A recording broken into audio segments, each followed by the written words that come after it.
In this laser clinical video procedure, we're going to be doing some troughing and tissue recontouring prior to taking an impression, building up and taking an impression on tooth number 30. Now, this patient is a 45-year-old female.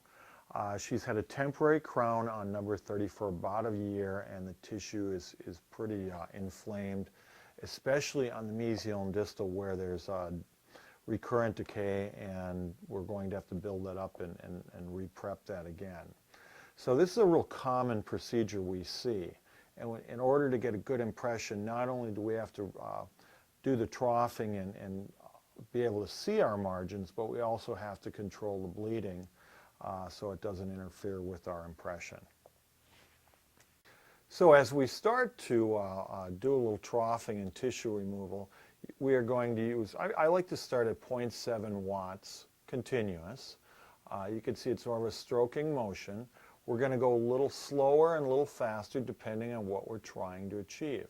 Now, what do I mean by that? I mean on the distal and the mesial where we have had to remove more recurrent decay or take out a large restoration, those margins are going to be a lot deeper. So in those places you're going to have more inflamed tissue and you might need to move a little slower to get the hemostasis that you need.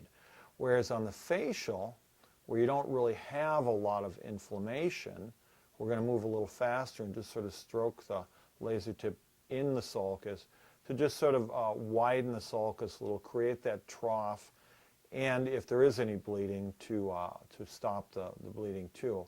But usually it's not as much of a problem because that tissue is not as inflamed. So you can see we're going into that distal area, and then we bring it out towards the facial, and we're getting more bleeding from that distal and the mesial where it's just a deeper, it has irritated that tissue over the long term that temporary has been on.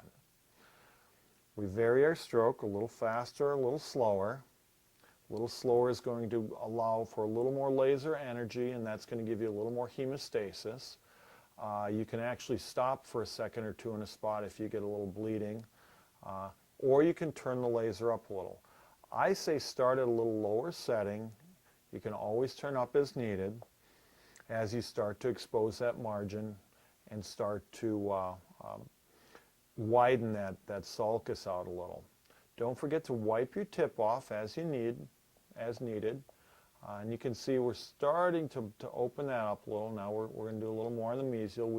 We've taken out the decay. We've built the tooth up with a material allowing us to figure out where our final margins are going to be.